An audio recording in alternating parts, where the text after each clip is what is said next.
long story short, we were 5th row from the stage, and I had never had like front row seats like that ever before.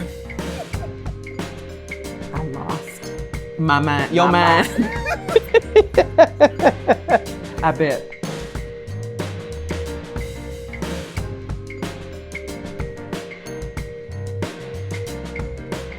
Hey, Miss Peaches. It's Regina. Happy Black History Month. Happy Black History Month. How are you? I'm good. How are you? I'm good. It's been a while. Yeah, it has been, but we're here. We're here. We're here. And what we're doing, we got this little podcast, right? Yeah. This little YouTube channel. Absolutely. And what do we call it? We call ourselves Two Sistahs Knittin Talkin Shit. And we're a knitting podcast, and we talk a bunch of shit.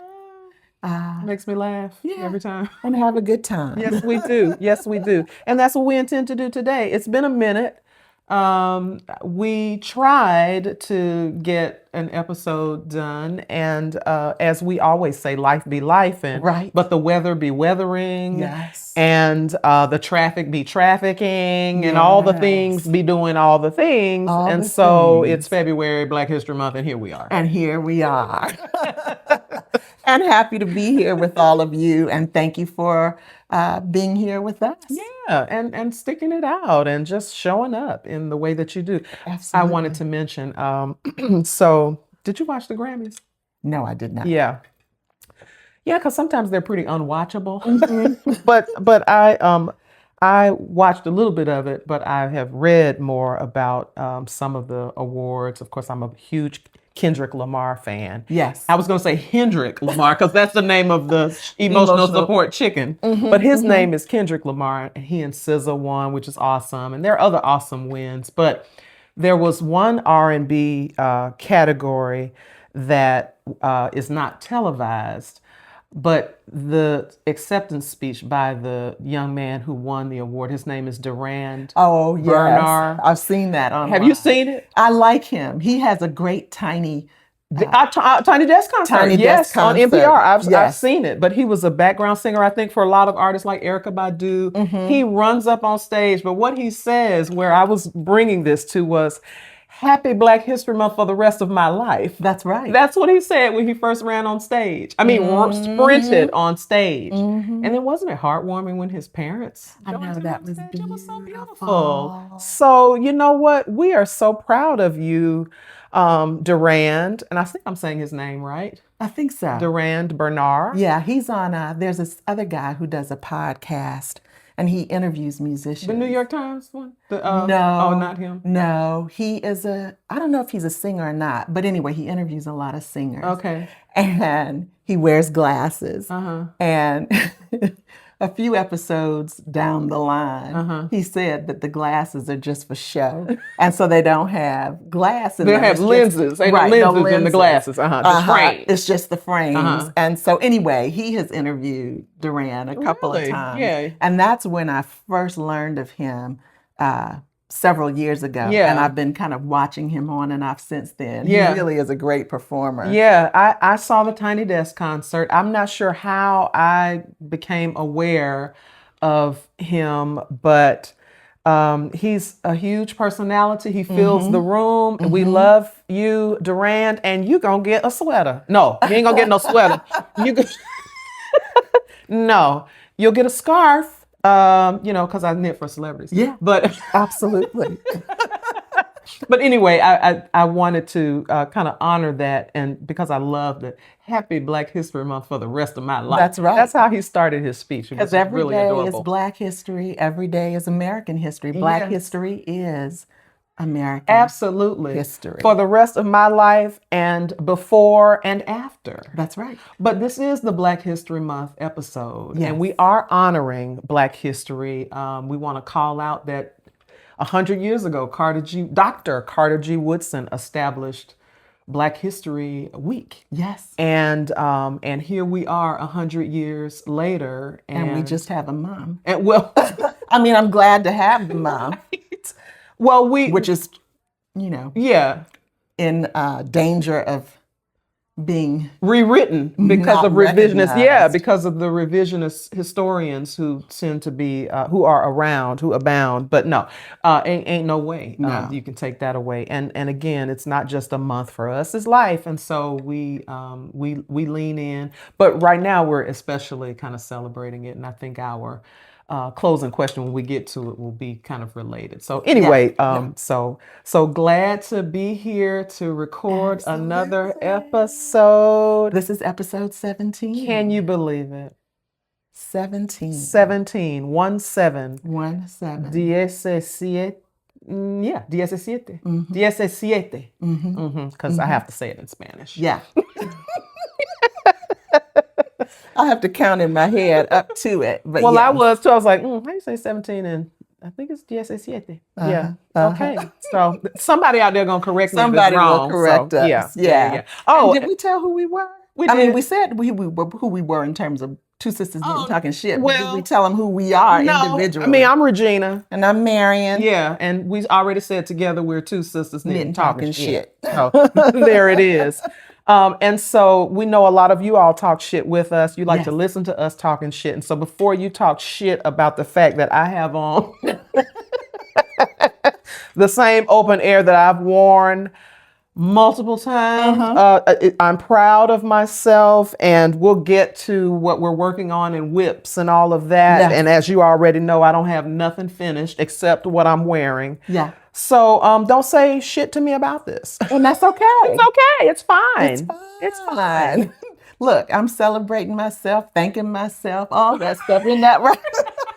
Duran said that too, didn't he? I'm thanking myself, and we already talked about how Niecy Nash said that too. So absolutely, yeah, absolutely. Yeah. So here we are, episode 17. So what we got for you today is just our kind of regular, normal, garden variety, typical shit talking. We have a cocktail which you're going to talk about. Yeah. And then we've got we're going to talk about the emotional support chickens and the everlasting make-along. We'll talk a little bit about that. And an initiative at my job at Covenant House International, which is kind of related to the emotional support chicken. So I hopefully I won't forget to mention that. If I do, I'll need try for to you to remind prompt you. me. Yeah. And then we'll talk about our what else we talking about? Well, we're gonna do the finished objects, which is only you. I'll be talking about whips and acquisitions. You have some acquisitions too. We'll be talking about that. We'll do a few KnitShit shout-outs as we normally do. And then we'll close us up with a question, and then it's a wrap. It's a wrap. Yeah. Well, I'm gonna probably talk about some obsessions because I always have new obsessions. So we'll hit that too. That's fine. Yeah. I think that works. All right. So let's talk about what we are drinking. Yes, because I'm a little dry and I need a sip. So I'm excited about this. Yes. So I'll just tell you all a little bit about this. So my cousins were in town for the holidays and had come over for dinner and just to celebrate for the Christmas holiday and the New Year celebration because it was right before then. And they brought this wine over. So this is a wine by the McBride sisters. It's called Black Girl Magic. It's a Riesling. And the McBride sisters, Andrea and Robin, have a really fascinating story, and I invite folks to look them up. I'll put a link in the show notes so that you can read a little bit about them. But they were sisters who didn't know about each other.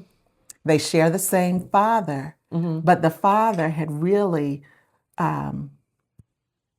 was really not in touch with either one. And this is in the States. He's American. Okay. But one of the sisters grew up in New Zealand. That's right. Okay. And the other sister grew up here in the States. Okay. But they didn't know each other, really didn't have a relationship with their father. And on his deathbed, he reached out. He thought it was important that they know each other. And so that he could apologize for being out of touch. But anyway, they developed a wine. So a wine brand out in California. Okay. And they've got several different blends of wine. So today we're drinking their Riesling. It's the Black Girl Magic Riesling. Okay. So we'll take a sip to the McBride sisters. Yes. Salud. Salud. Oh my God. It's really good. Delicious. So as you swish it around, what notes are you tasting? I'm tasting wine.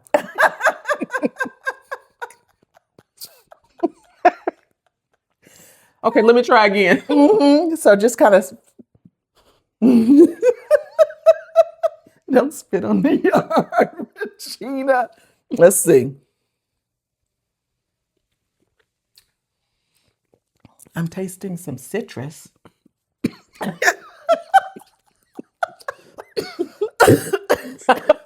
was gonna say I'm tasting grape. I'm tasting a hint of passion fruit. Okay. Let me try another one. Fruity. It's sweet. It's a sweet wine. It's good. I think you all will like it. So it's the McBride sisters. I was so gonna try to sound intelligent and say, and just a hint of a Needham cheese. I don't taste none of that. I just taste wine, and it's good. Yeah, and it's good. Black Girl Magic, Riesling. Yummy. Really, really yummy. I love that we can highlight some sisters, which my shirt says sisters. Oh, I love it. I love that we can highlight sisters and what we as sisters are doing. Black women are trailblazers. Trailblazers. And I think history makers. Yes. And I think with what we're doing, I bet you can be on here too. Absolutely. Right? So anyway, I love that we're highlighting them. I also want to mention, and maybe for another episode, there's some a good friend of mine, and she's a soror who is working with some South African women. There's a winery that is run by only women in South Africa, and it's a delicious wine. Several of the varieties that they make are absolutely delicious. And there are some beautiful vineyards in South Africa too. I had an opportunity to visit when I went to South Africa, which we've talked about before, but had an opportunity to visit a few of their vineyards. You know, there's another, I travel a lot for my job, and a lot of our stays, not even intentional, although I probably should be like a member of something and get all the points I can. But there's this sommelier who's a sister. She's young. She's from Philly.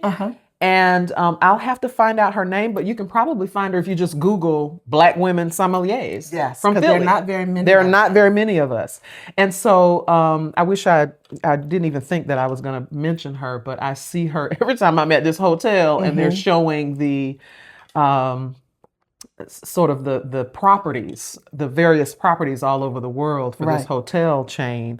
There's a little video clip of this young sister who talks about loving wine. Mary J. Blige has a wine too. Did you know that? I didn't know that, but I know that Regina King has a wine. Really? Yes, named after her son. Oh. So it's Ian and Me. Oh. And I've been seeing her around social media a lot. Listen, cheers. Cheers. Salute. Salute to the McBride sisters. The McBride sisters. And look how I'm shining, good God. Don't worry about it. And I'm not even sweating. I'm sniffing. I'm actually not even sweating. I don't feel like I'm sweating, but anyway. It's okay. It's all right. So you've got some good news to share about the emotional support chicken. As always, when you started like that, I'm like, I got some good news to share. Okay. Yeah. So thank you for that intro. The emotional support chickens, we're always acknowledging, in all of the subsequent episodes that we've recorded, we can't thank you enough and thank those KnitShits and crochetshits enough for participating in this, just this wonderful make-along that is continuing to bring joy, laughter, and to the staff and youth of Covenant House. So it's of all the sites. So I was asked to present something on our channel and the chickens, not really our channel, it was the chickens. And because it's so popular, and I was in New York last month, and I went to the site in New York, and they were like, here are some of the chickens. And anyway, I was asked to do a presentation, and it went over so well. Wonderful. And I was approached by several staff at Covenant House International who are makers, who knit and crochet. And they were like, we should do an employee resource group of makers. And our what we will make are emotional support chickens for Covenant Houses. And so that's what we're doing. It's not quite the classic employee resource group. So it's really going to be more like we have a book club, which is not really classified in HR speak or in people and culture speak as a employee resource group. But we're just a group of staff and employees who like to knit and who love what we do and who, obviously want to continue to bring joy to the youth and the sites. So we'll be making chickens, and that will just kind of carry over into our everlasting make-along. So I still have to update Ravelry, but anybody out there who's interested in knitting an emotional support chicken or crocheting an emotional support chicken, we have not stopped. We will continue to do this in perpetuity. And as long as we serve youth and have staff who need love and care and joy, that's what the chickens brought. And I have several folks who have asked me, "Can you make a chicken for me?" So I'm backed up. Yeah, my orders are backed up, but I have obliged everyone who's made the request. Okay, wonderful. And maybe there might be some KnitShits and crochetts out there who might be willing to help you make some of those that you've committed to making. Yes, for folks. Yeah. The other thing I wanted to mention, I just did a training. I was supposed to be in Toronto last week, and because of the weather, we didn't end up making that trip, but we ended up having some of those training calls virtually. And both days of the training, the chickens came up. And so that says to me that it really has been not just wildly successful, but it has reached, emotionally reached folks who needed it and who wanted it and who just love the idea. And it came up, can you do more than chickens? I said, well, I know that there's the teddy bear. You might talk about that if you want to. I know there's a pattern for that. And somebody was like, well, can you do cats and fish and all that? I was like, I don't know about all of that, but there are tons, I'm sure, of little stuffies, what do they call them? Plushies, I guess, is kind of the official name, and patterns and so forth out there. But for folks who don't know about the emotional support chicken, so for people, if this is your first time watching Two Sistahs Knittin Talkin shit, Regina, can you tell them a little bit about Covenant House and then a little bit about the emotional support chicken everlasting make-along? Yeah. So we had a make-along for Covenant House, which is a federation of shelters that, or federation of shelters or organizations that provide shelter, food, clothing, all the essentials for young people ages 18 through 24 in the U.S. and Canada. And we do have sites in Latin America that serve that serve children. But we provide all of the basic and essential needs for young people who are experiencing homelessness. Since we started, folks were saying we should have a make-along. And so when we decided to lean in and do something, the campaign was called the 10 for 10, and we selected 10 sites at random, and we asked our KnitShits and crochetts to either invest in the pattern, or if they already had it and had stock yarn, they could use it and to make and then mail these chickens to the 10 sites. And so it was just beautiful for us to be able to galvanize people to provide this little service for a lot of unsung, really, heroes out there. Not just our youth. Our youth are deserving of love unconditionally and respect absolutely. but our staff too, the staff who work with them and who care for them also deserve love and support. And so that was the beauty of the chickens. And is that what you wanted me to say? I'm not sure what Well, else you wanted me to say. I just wanted people to know about Covenant House, really about Covenant House and what it is that they do. Yeah. So that if folks want to continue to make, because at the end of the session, folks were wondering if this would be something that would be ongoing. And that's why we decided, let's make it ongoing, because people want to continue to support Covenant House and the youth that we serve. So absolutely. And so we'll update our, I don't think we're going to measure it in the way that we did before, but you'll get all the information. We do want you to, there are specific people to whom you should send the chickens.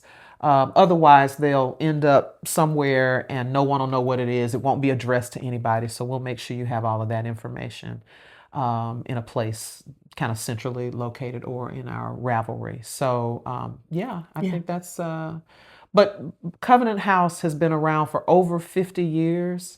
And our goal by 2035 is to end or drastically reduce youth homelessness the way we know it.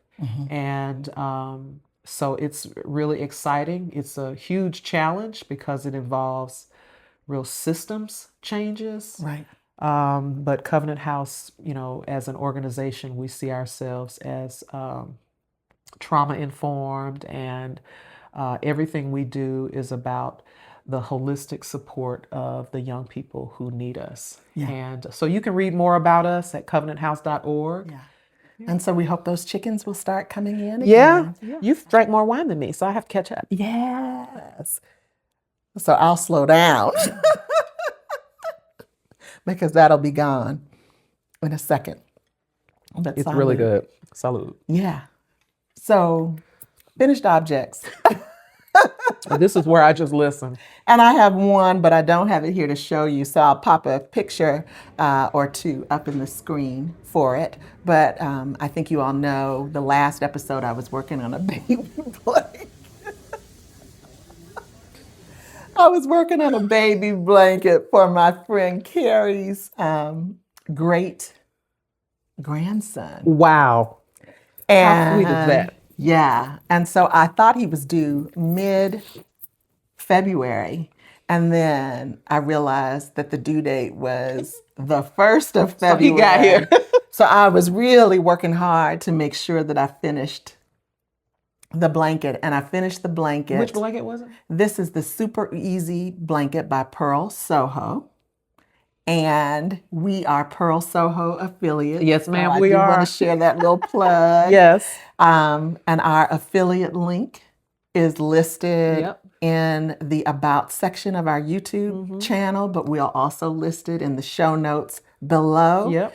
And so if you use that link. And on our Instagram. And on our Instagram. All our socials. All of our socials. If you use that link. Yeah. To purchase any yarn. Yes. We do get a small commission. Yeah, we get a small commission, but it's no additional cost. None. To use. In fact, there's a sale going on like right now. Yes. So get thee to purlsoho.com or to one of our socials and click on one of the affiliate links. Yeah. Yeah, but we can't promise that by the time this video goes up that the sale will still be on, but as of the date that we're recording. Yeah, that's true. But I just find that something is always on sale. Yeah, they do. They typically always run a sale. So, yeah. But anyway, the blanket is called the Super Easy baby blanket, and it really was super easy. Yeah, it was mostly garter stitch, or it was all garter stitch. Yeah, and it used 7 different. We got a bundle. Carrie purchased a bundle, and I told her that I would knit it for her. She's a new knitter, and so I said that I would knit that for her. So I got that to her the Monday before the 1st, and the baby was born on the 31st. Wow. And he is adorable. I've seen some pictures. He's precious. And he's here in Atlanta? No, they're not here in Atlanta. Okay. But it's done. Yeah. And the blanket is on the way. Yeah. His grandparents, Carrie's son and daughter-in-law, are going up this week, I think, to visit. So he'll get the blanket. How sweet They've is got that? it. How So sweet is that? Oh, they'll have. And which yarn was it? Was it good? So the yarn that I used was the Daily Wool worsted Okay. yarn. And let me tell you, so that's a superwash yarn. And after I blocked it and threw it in the dryer on low heat to dry, it already felt really nice. The yarn felt really nice. But after it went through blocking and drying, it is so soft. I was like, oh my gosh. And it is so warm because it ended up being a fairly nice size. And as I would, was knitting it up, it was resting on my lap. And it was warm. And I thought, oh my gosh, maybe I need to knit a blanket of some type for myself out of this daily wool worsted superwash yarn. Beautiful. So that's my finished object, the only finished object that I had since our last episode. Okay. Yeah. Well, I don't have any, so that's all right. It's okay. Absolutely. I'm going to have a few, though. I'm going to have a few coming up, but yeah. All right, well, tell us what you're working on. So whips. I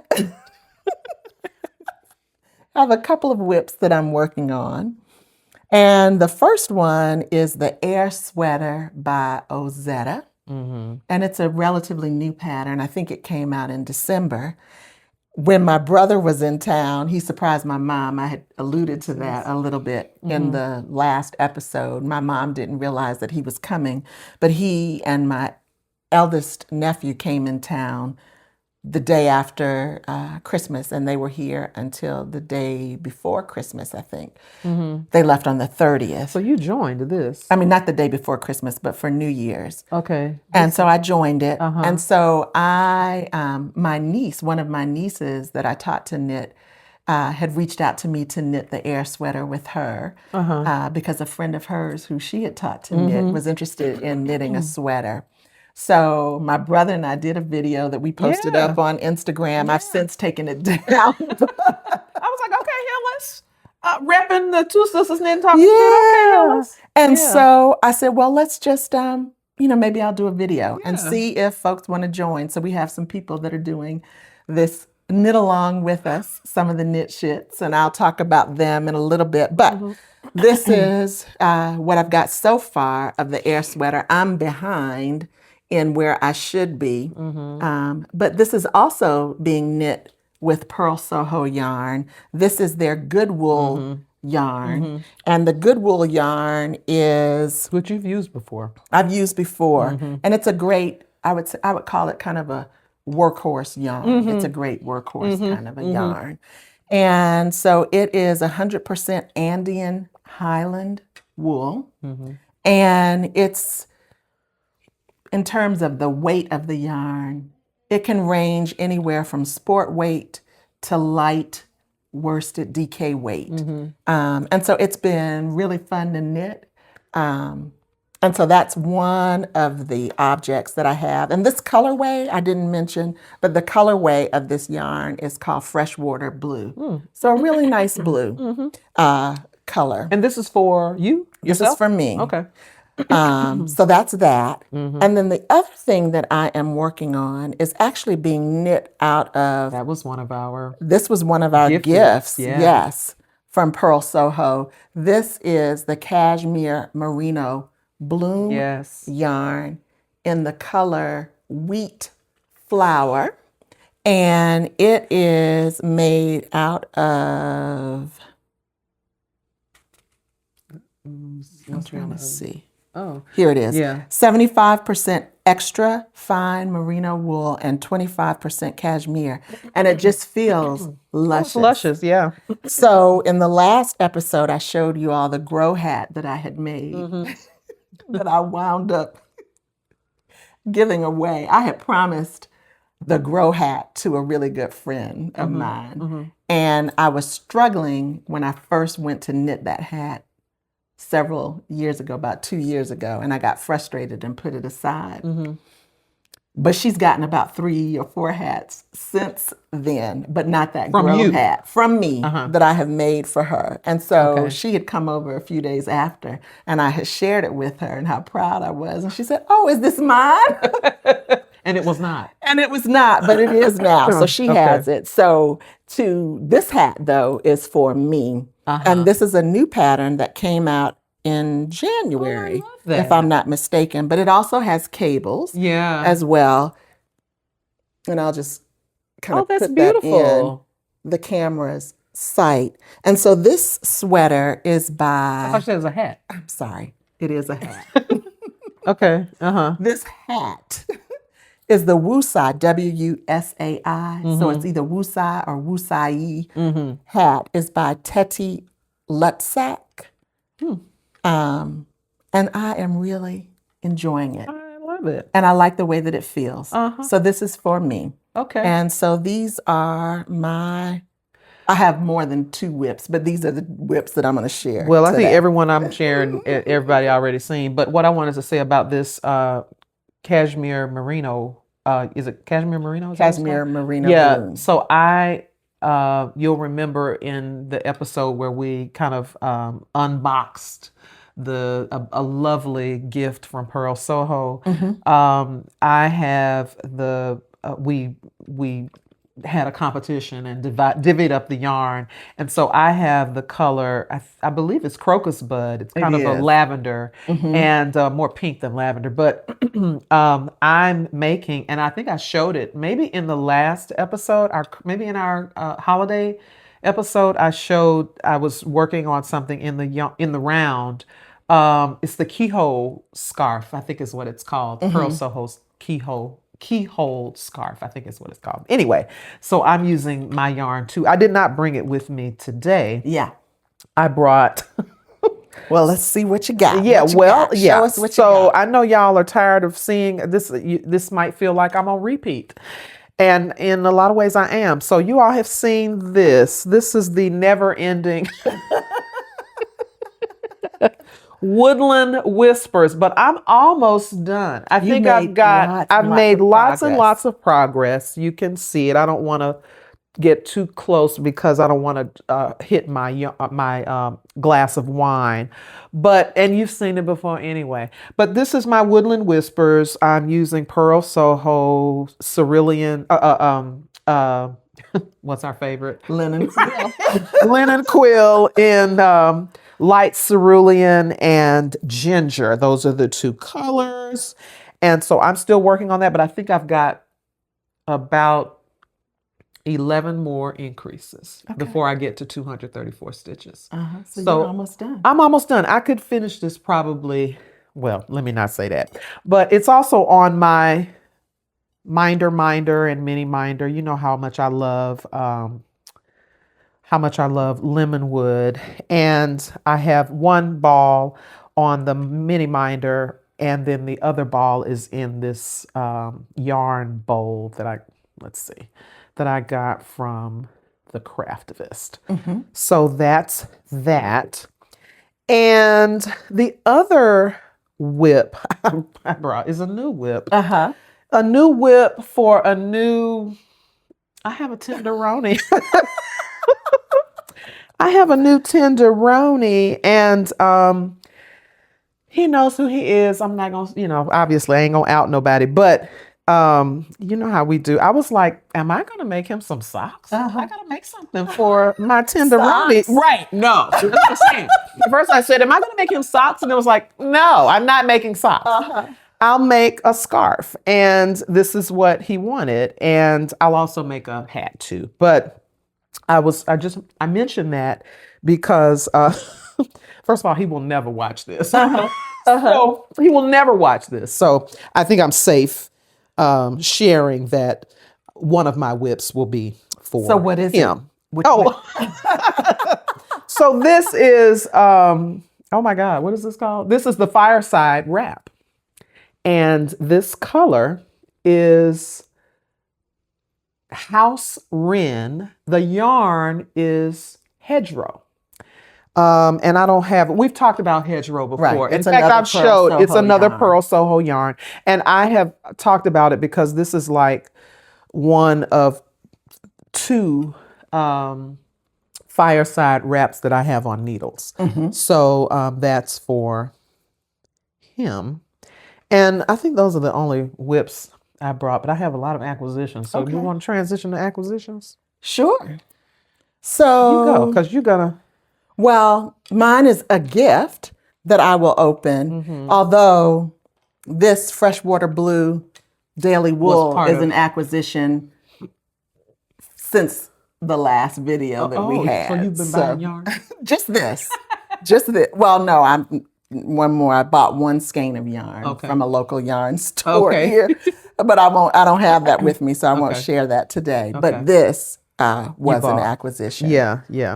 But the other was a gift. So should I open that or should you do yours? I'll go ahead and do mine. Okay, so, you do yours. So Linen Quill or Purl Soho has released some new colors in Linen Quill, and you know how much we love our Linen Quill. So I just wanted to preview. I already have like 5 of the 7 new colors. This one is Sugar Plum. It's kind of like Crocus Bud, but it's more purple. And then this one is Hydrangea Blossom. And these are all kind of in the same family. This is Blue Thistle. These are all new colors. And then this one is, what is this? This is Gray Violet. So I have 2 skeins of each of these, and you already know what I'm probably going to make, so I'm not even going to tell you. Yeah. My cousin for Christmas gave me this. I posted this on our Instagram, but she gave me Eggshell Blue. And that's a beautiful Linen color. Quill. All of them, really. They're all just really beautiful. And so they get the color right.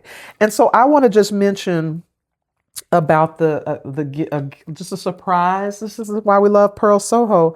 They sent us some surprises, and you're going to open yours. Yes. I already opened mine, but I've been talking about and hadn't purchased any this paintbrush mohair, which is a lovely yarn that comes in all these beautiful colors.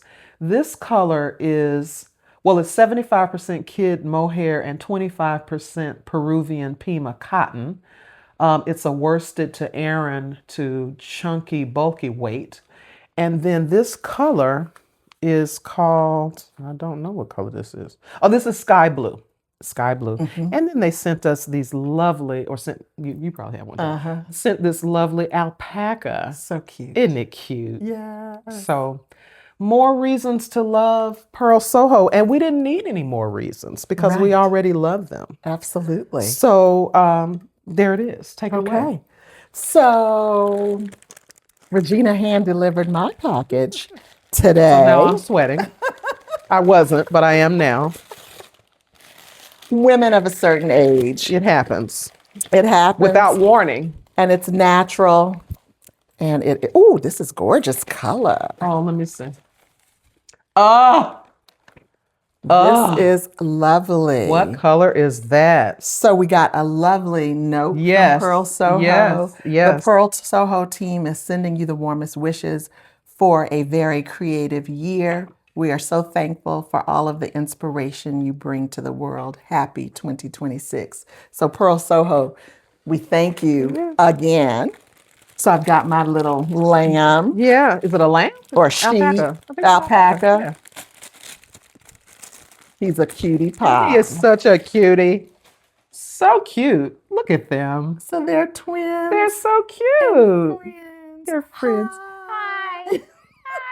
Baby Regina. Baby Peaches. Those are cute. They're so adorable. And then that is beautiful, though. You know, this is gorgeous. This is called Chive Blossom. Look how that looks. So it's also the paintbrush mohair. Look how that would look together. Beautiful. I love that. And so I got 3. Yeah, I'm trying to figure out what I'm gonna make with it. Of these, I think I know. Oh, I think I know what I'm gonna make. So yeah, one of the things that I've been thinking about for 2026 is what I plan to knit in 2026. And I'm not one of those folks that plans things like way out or anything like that. So I don't do the make 9 boards or the make 12 boards because I think if I don't finish them, then, you know, I would be like, oh my gosh, I failed at it or whatever. When I see numbers or when there's a goal and a target, I'm really like on it. And that just kind of, I don't know how to divorce myself from that. So, But I've never knit mittens before. Okay. And I saw a really fun those free could be good knitting. mitten pattern. And I might use some of the linen quill yarn or another fingering weight yarn. And hold it double. Or they've got a poof yarn that has some beautiful mittens. And that pattern just came out yesterday or the day before. That really grabbed my attention. So well, that paintbrush mohair is fabulous. Yeah. And so I love that we were gifted some. And the colors are just stunning. I think when they first introduced it a couple of months ago, we mentioned it because it kind of coincided with our affiliate link or us becoming Purl Soho affiliates. So yeah, I love it. I love that yarn. Yeah. Beautiful colors. Yeah. So that's it. That's it. In terms of acquisitions, new acquisitions, and so forth. That's it. Well, I'm going to talk about one I didn't bring because I didn't want to schlep it all the way over here. Yes. But I have bought something else. I bought. You work every day. You work hard for your money every day. You know what I mean? This is the way I treat Don't myself. beat yourself up. Yeah. Oh, I promise you, I'm not. I bought a ball winder, a manual ball winder, and it's the one that Tony of TL Yarn Crafts. She highlights it and reviews it in one of her latest videos.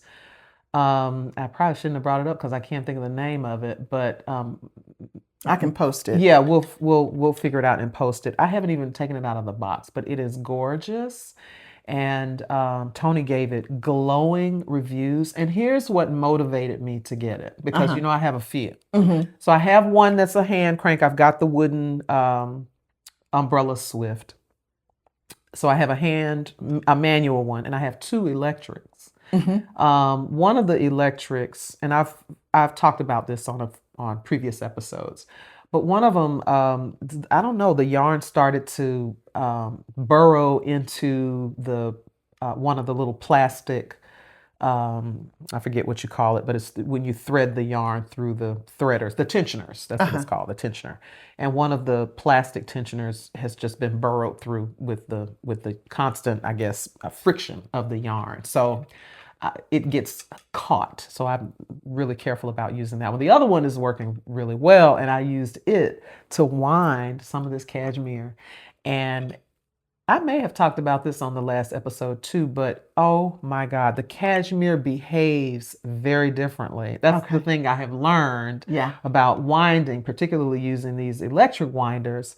Yarn behaves differently, and if you're using something like cashmere, you want to make sure that it gets right. Handling that with kid gloves, because that's not inexpensive. Yes, but it has this slippage quality, and so it just kept slipping, and it was becoming a tangled mess. Fortunately, I was able to untangle it, but it took me hours to wind 2 skeins of cashmere, and I don't want that. So I thought, well, maybe this is a good time for me to test one of these bigger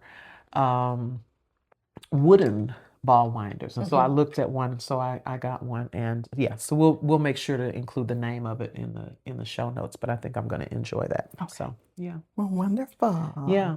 So can I also just say too, yes, something I've been meaning to say. So I've already talked about how I'm making a scarf for my tenderoni. And so back in I think it was the summer of 2005, I was chasing the band Mint Condition all around the country because I love them, and I love Stokely, and Stokely Williams, who's the lead singer.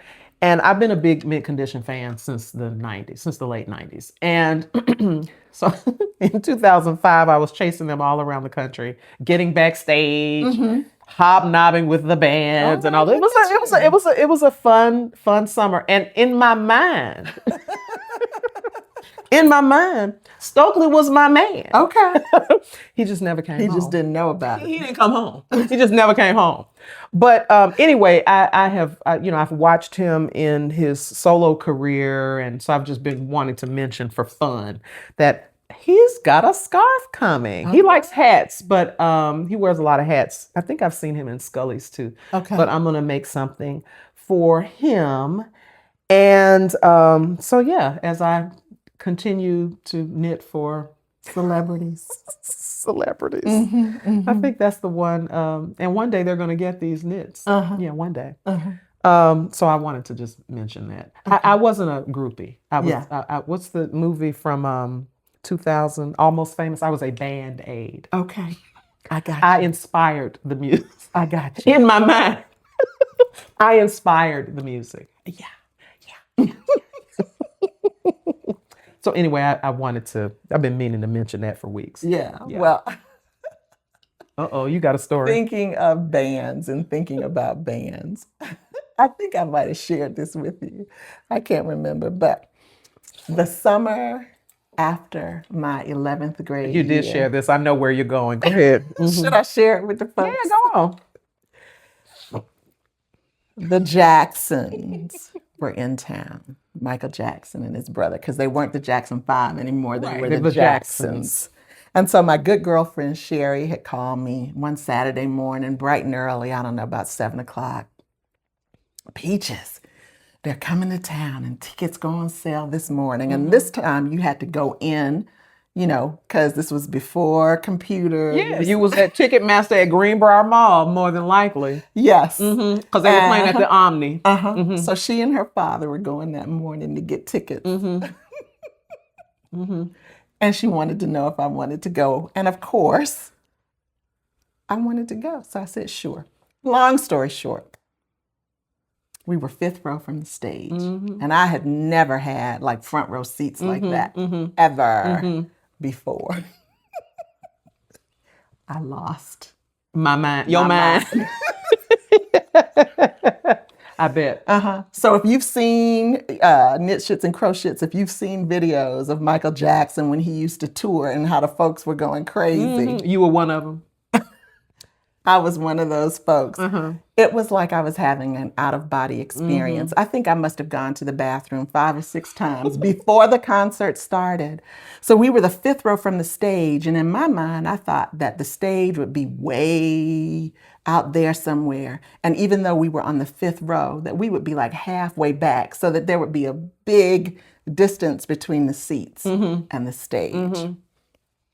And that was not the case. And so I kept feeling like I had to go to the bathroom. And so I would excuse myself, get to the bathroom, wouldn't have to do anything, come back, sit down, go back to the bathroom because I felt like I had to pee. And so nothing would come, came back, sat down. So they came out and they started saying, "Can you feel it?" And I'm like, yes. Sherry, my good friend, so there were 4 of us, the fabulous 4 who I've talked about before. And that's the phone ringing, so excuse us, y'all. It should be answered in a second. So, Sherry's parents and her little sister were sitting on the 4th row from the stage, but her father was sitting right in front of me. And so when they came out and the whole hoopla to it, I am beating his head like a drum. And they're like, "Can you feel it?" And I'm like, "Yes." And I'm just beating his head. And he would turn around and look at me like, "Would you stop?" And I'm like, "I'm so sorry." Mr. Sherry's dad, "I'm so sorry, Mr. Sherry's dad." And he was like, "Okay." And then he'd turn around and I would start beating him in the head again. I could not control myself. It felt like I felt literally like I was having an out-of-body experience. I could see myself. I felt like I was on the ceiling of the Omni Theater looking down at myself. And I'm trying to control myself. And I'm just beating him in the head. And then they threw a towel. And it hit the end of our row. Wow. And I'm diving across to my 3 Michael's girlfriends sweaty towel. to get his sweaty towel. I didn't get it, but... Well, I raised you, and we've talked about this because you insisted it was the Victory Tour, and I said, no, it was the Triumph Tour. It was the Triumph Tour because I've been to all of them as well. Yes. And in fact, you all were in the 5th row. I think I might have been in the 2nd row. Okay. So we were there. We were there together. Yeah. And in fact, I remember Another way our lives intertwine. Yes, we were always in one another's orbit. But we saw, so during the Triumph tour, would have been the early 80s. And this was when Atlanta was in the grips of the missing and murdered children's crisis. And they did a benefit concert for, Kasim Reed talks about this. They did a benefit, the former mayor. They did a benefit concert at the Omni. I was there. And then that night, they announced that they were going to do a second show. Oh, wow. Where they was keeping the money. A great memory, because I don't remember all of it. Oh, yeah. Oh, well, listen, I saw them several times. And when we were talking and you were saying, no, it was Victory. I was like, was Jermaine with them? You were like, I don't know. And so you were like, it was Victory. And then you checked the tickets. You were like, Regina, you called me back and it was Triumph. I was like, I still have the tickets. The ticket stubs? Ticket stubs in a book. Yeah. No, so my mother, there was a Ticketmaster office at Richards Greenbrier where I worked. My mother worked there part-time as well. And I'll never forget, I wanted to see them so badly.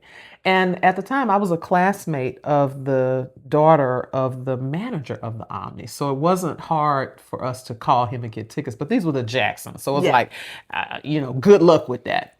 And we had gone to the benefit. My older cousin took me. My brother went with us. And you talk about screaming and beating the heads. I was screaming too. And my twin brother, to this day, we laugh about this. He looked at me. He said, I can't even watch the show because I'm looking at you acting a fool. You are so much fun to watch. So we were screaming each other out, probably. Yeah. But my mother, I had said and begged her to get tickets. She was like, no, you've already seen them. I don't need to get tickets. And I was like, you're right there at the Ticketron. It's right there in the store. And one day she comes home and throws this envelope at me. Just threw it at me. And I reacted like, why are you throwing this envelope at me? What are you doing? And I opened the envelope and it was 4 tickets to the show. And I lost my everlasting mind. Lost my mind. So we have many, many stories about the Jacksons and how we've lost our mind. And so that was actually in the summer of 1980. Yeah, that was summer Triumph. of 81. Yep. Yeah. That was Triumph. Summer of 81. In fact, it was August. When the benefit was, it was August. So great memories, and the Omni was a great arena. I saw many. I saw the Commodores there. I saw Earth, Wind and Fire there. I saw LTD there. I saw just so many Cameo. I saw so many great concerts. Back then, I was a concert. I guess I kind of am now. So I was a Band-Aid to all of these, all these bands. So that's a lovely walk down memory lane. Yeah, absolutely, lovely walk. Absolutely, yeah. So I have a new obsession. I always have an obsession. Yes. And my new obsession is I have a few, but the one the one I want to talk about today is the television HBO or Max program The Pit. Oh yeah. I was telling you about it. Yes. And I have not gotten HBO, but right. I thought about it. Right. For that very reason. If they have a free weekend, just binge it. It is so amazing and absorbing. And I'm not really I like medical shows, but this one is unlike any medical show I've ever watched. The whole season is one day in the ER. And so the episodes are an hour long, and episode 1 is hour 1, 7 a.m. to 8 a.m. And then that's how each of the... And so they just got renewed, right? They've already started the second season, yeah. I still have to finish the first season, but it's well acted. I think, now I can't think of his name. Noah Wiley. That's it. From ER days. See, I didn't watch ER, so I don't know. Him. Well, then you'll love him in this. But yeah, did he win an Emmy? I think he won a Golden Globe. A Golden Globe. I think he won a Golden Globe. And their show is too.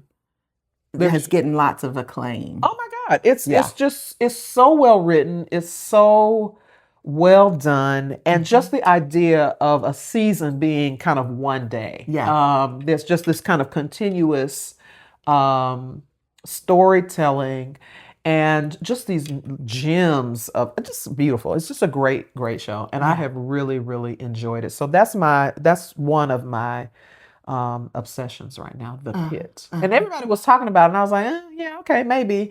And I think one weekend, it was I think it was the week before the new season was going to premiere. Okay. And so they were running the full first season. And so I caught it, and I was like, oh yeah, now I see. I love it. I see what the hoopla is all about. It's a wonderful, wonderful show. I love it. Yeah. I love it. So that's my obsession.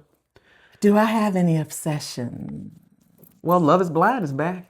It's coming back next week. Coming back. In Ohio, and there's already a scandal before the show has even before the first episode has even aired. Yeah. So I'll be tuning into Love is Blind. But I think the thing that I've been excited about, actually, Apple TV has a show, Shrinking. So this is season 4, I think. Is that Harrison Ford? Yes. Yeah. And so that's good. So the first 2 episodes are out currently. So I really enjoy that. So those would be my obsessions. And then... or that I'm binging, I should say. Yeah. The other person, I don't know if it's an obsession or not. Maybe one day when I win the lottery and I have some money, I might do a little bit of plastic surgery. Really?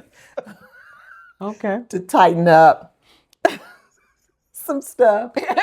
Tighten up, pull back. But Dr. Truesdale on YouTube, I love watching his videos. Okay. So he's a Morehouse College grad, and I forget where he went to medical school. But anyway, he's a plastic surgeon out in Beverly Hills. Beverly Hills, and his surgery, his patients, his befores and afters look so realistic. So he doesn't do a lot to change the way that you look, but you do look refreshed and so forth. And he, as a Black plastic surgeon, I think really, and his patients obviously are, every race and ethnic group, but just so natural and so realistic. And so I would love to have Dr. Truesdale do some work on you. Okay.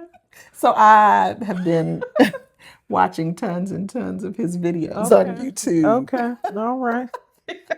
So those would be my obsessions and the things that I'm kind of binging on. Well, one other thing I want to say too about obsessions, and I think I talk about this in a previous, episode, but congratulations to Ryan Coogler and all of the accolades that Sinners is getting. Yes.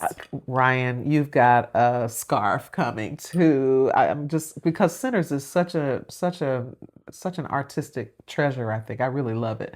And I've watched it quite a few times. And I'm just so pleased that Michael B. Jordan and Delroy Lindo, and the fact that it's set in the place of my birth is just really kind of exciting. And now I'm like, any reason to go to Clarksdale, I'm going, because that's where Sinners took place, and that's where the story took place, and that's where the blues came from, and everything comes out of the blues.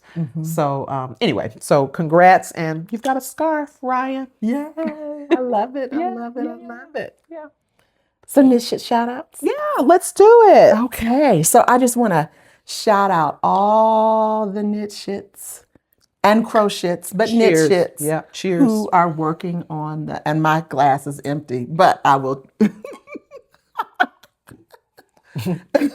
I'm working on emptying mine. And don't I'm going spit too on slow. the yarn.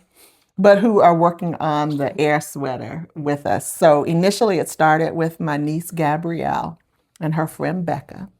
And then when Becca went home for the holidays, because Gabrielle and Becca live in New York, but when Becca went home for the holidays to California, to Northern California, she went to the yarn store with her mom. So her mom, Eileen, is knitting it with us. And then Lori.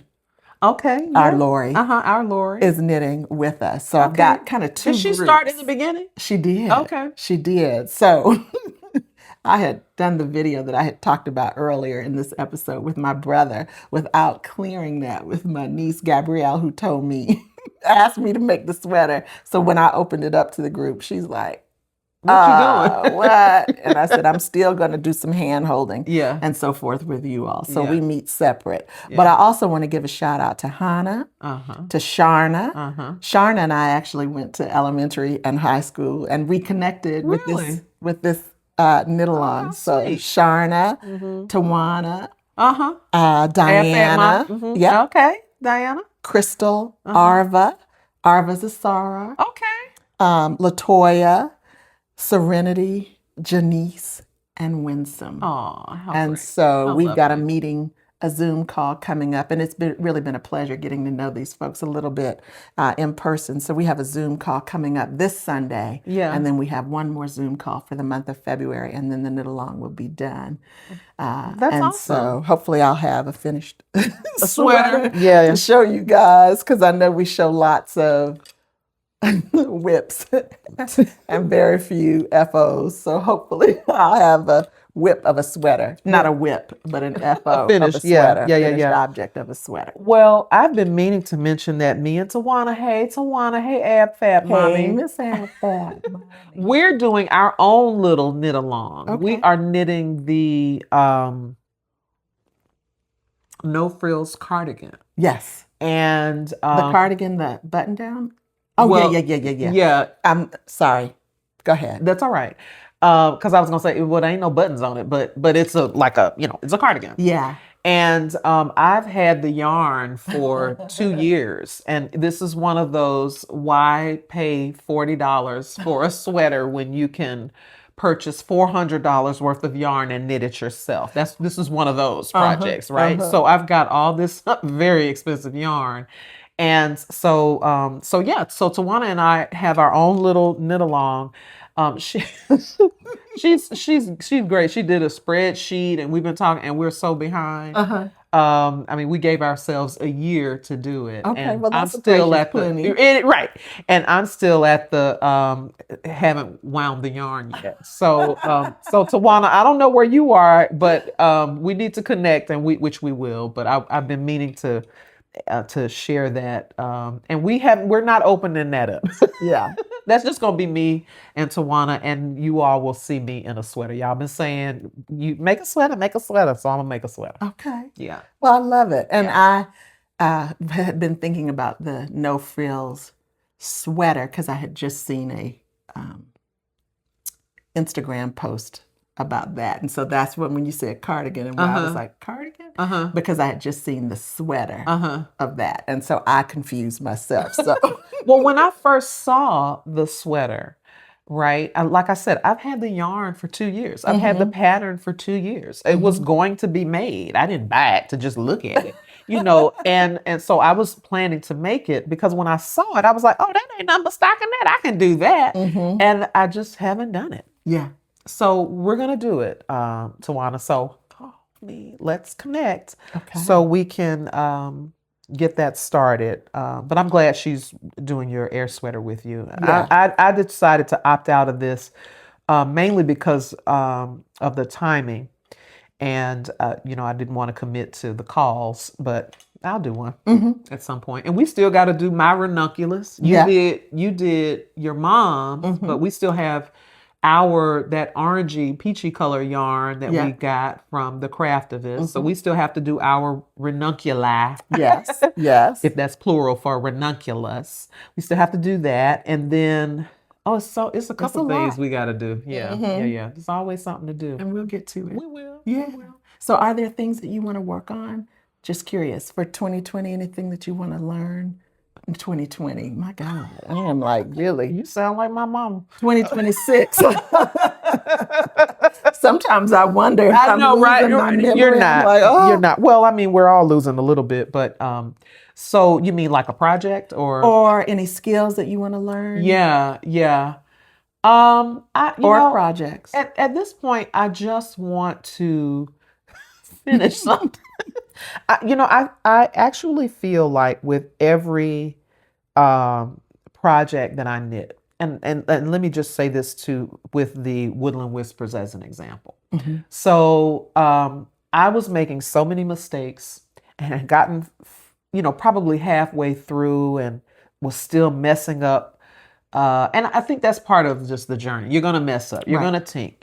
No matter how proficient or skilled you become, you can be an advanced knitter and you're still going to make mistakes. So I understand that. But I recognize my mistakes, and I haven't had much of an error that I didn't catch before it was too late with this. And so that makes me feel like, so the pattern is committed to memory, and so I have a flow, and so I'm working on it. And so I just feel like that is with every project. I don't care how easy it is. I'm getting better. Yes. Because I also feel like I'm a bit of a slow knitter. And I'd like to, like the open air, it still takes me a few weeks to make that. And I think we had a KnitShit who made one in like a week. And so, yeah, I'm not there yet. But I just feel like with each project, I can churn them out a little bit quicker. And there's no timeline, obviously. I finish them when I finish them. But I would like to finish something. Right. Well, on our last call, so on the call that I have with my niece and that crew, when we meet on a weekly basis on a Zoom call. Oh, y'all meet weekly? We meet weekly. You and your niece? Me and my niece and the crew that do that. The other, we meet every other week. Got it. And so, anyway, we were talking about, I had shared Moonstruck Knits, Natasha Hornby had shared a post on her Instagram account. And she said she's always struck, so she's a knitwear designer, and she's always struck by how people get nervous about making a mistake. Yeah, you sent that. Yeah. With knitting. And she never could understand that or relate to that, because to her, and you had said 2 sticks and some string at one point, but to her, knitting is 2 sticks and some string. Yeah.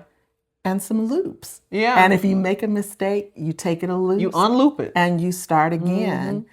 And so I was reiterating that when I was talking with my niece and the folks that we are meeting on a weekly basis. But I also shared that as you gain more experience, because knitting really is just practice. Yeah. Right? So it's a journey and you keep practicing. But as you get more experience, the benefit is that you recognize your mistakes sooner. Yeah. So you're able to correct them sooner. Yeah. So I'm seeing that as a real benefit and as a real byproduct of just knitting, especially all these other different projects. None of the projects that I'm knitting are super difficult, but you even said it's not difficult, it's just different. It's just something you haven't done yet. Right. And that's true. And so I feel like this Woodland Whispers, I've been living with it for a long time. And as soon as I finish this one, I'll start on another one because y'all told me to use the rhubarb pink. Yes. In the Purl Soho linen quill as my pop of color for my next kind of alternating color Woodland Whispers. So I'm going to use kettle black, oatmeal gray, and my pop of color in those upper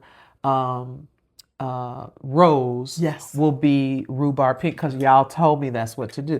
What I should do. Really nice. That's going to be very nice. So one day I will finish it. I mean, I started this in September? But I've also said that I've realized this is a knit that after 8 hours of working, and I do try to knit something every single day, even if it's a row or half a row. I have already talked about, and everybody out there who knows, who's an experienced knitter, you don't do it when you're sleepy. I mean, even if you're feeling just a little drowsy, put the thing down because that's where you make most of the mistakes. And in the evenings after I have put in 8 hours at the computer or working or training or whatever I've been doing that day, it's probably not a good time for me to pick this up. I should pick up that fireside, which is a little bit easier. It was just straight knitting and purling, rather than yarn overs and rather than slip stitches and all of that. Well, there is a slip stitch in this, but it's at the beginning of the row. But or the open air, something that is coming as second nature. Yeah. So something I'm that's learning kind of that mindless. too. Yeah. And it's more meditative to help you relax. Right. And that's, what? And so I used to say mindless, but if it's meditative, then it can't be mindless because meditative requires the mind. Focus. Yeah. And so I think of it now, not as mindless because I've made mistakes and I have knit how many open airs and I have made mistakes. So, but it's meditative. I think that's what it is. And, I'm going to pick up the other thing that I had put down. I didn't bring it today, but Like It's Golden, that wrap, which is a beautiful wrap that looks, we've featured it. It looks like a beautiful, like North African or Moroccan tapestry. It's just beautiful. And I put that down and I'm going to pick that back up. So, which has some other skills. So I am satisfied that, all of the things that I'm making, no matter how simple they are, I'm building skill. Yeah. Yeah. Absolutely. Yeah. Absolutely. So our closing question. Yeah, our closing question. What was the closing question? Oh, was it, what are you doing this Black History Month? That's right. Yeah. The 100th anniversary. The 100th anniversary. How are you going to celebrate Black history? And obviously, you don't have to be Black to celebrate Black history. It is history. That's right. It is American history. It is a part of world history. Yes. And so it's something that we can all honor. And so how are you going to honor this February, this centennial of Black history? I'm going to honor it by being, by continuing to knit and continuing to honor and support, like with the McBride sisters and the wine, continuing to support Black businesses. And that's how I plan to honor this Black History Month and this centennial this month and beyond. Yes, yes. What you gonna do? So President's Day is coming up and I might take a drive to Montgomery to visit the Equal Justice Memorial. Yeah. Again, I've been there. This will be my 4th time going. Wow. And it is, especially when you go to the memorial, you feel like you're on. Have you ever been? I have not. You got to go. We talked about it a year ago. Yeah. I've got to go. You feel like you're on sacred ground. So I may do that. But I follow them on Instagram year round. Yeah. They are always on this day in history. Really wonderful stuff. Dr. Joel Burvell, I think is his last name. He's a young doctor, and he is doing a special this month on Black history. So I'm following him. Oh, wow. And I've been sharing some of the information on our Instagram account and our stories for our KnitShits.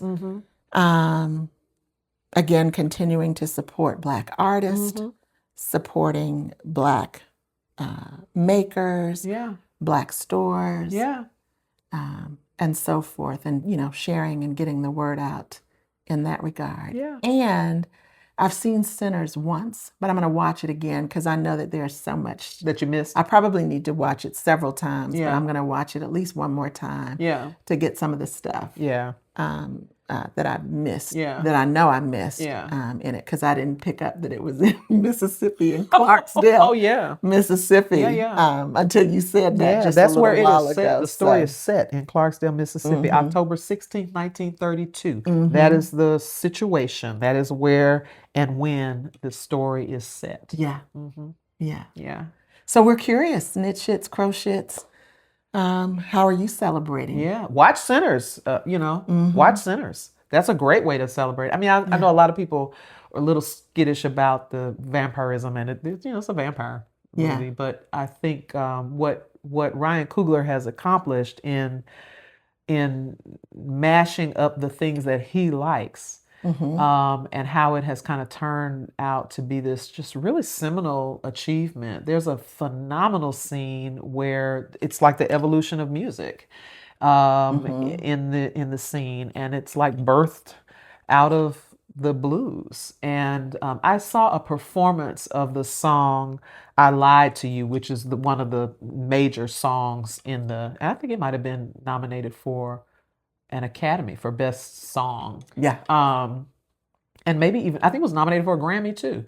But it's, it's one of the I saw a live performance on maybe, I don't know, Jimmy Kimmel or one of the nighttime shows. And it's a blues recording. Raphael Sadiq is one of from Tony is one of the producers, and I think he even co-wrote the song, and he sings it in this recording. But there's so much in that live performance that is just haunting, because that is what blues is. It's really kind of a haunting thing, and it's nothing to run away from. It's who, if you have ever been to the Mississippi Delta, and you don't even have to go to the Mississippi Delta. I mean, I think for most of us, we have Southern roots, and we know what those roots.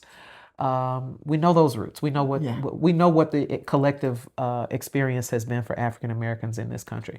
So that's why I think his film is such a beautiful a love letter to all of the things that he loves. Yeah. His uncle who loved the blues. He's from Oakland, but his Southern roots are in Mississippi, I think on his father's side. And so this is a love letter in a lot of ways to the things and the people in his life who have made him who he is. And I just think it's just a beautiful work of art. Yeah. And the actors are just amazing. So, yeah. So see it again. Yeah. So I think that's what I'm going to do. Yeah. So share with us in the comments below. Yeah. What you going to do? Yeah. We going to get some more wine though. We're going to get some more wine. Yeah. And we're going to call this a wrap. Episode 17. In the books. We thank y'all for watching, spending some time with us. And if you like what you saw, subscribe, like, comment, share. We're building a thriving community. All the things on all of our socials, which will be on the screen for you here. All the things. So just let us know. We thank you for spending time with us. Well, and we are two sisters knitting, talking shit. And we out here. Bye, y'all. Outro. Bye, y'all. Take care. Toodles.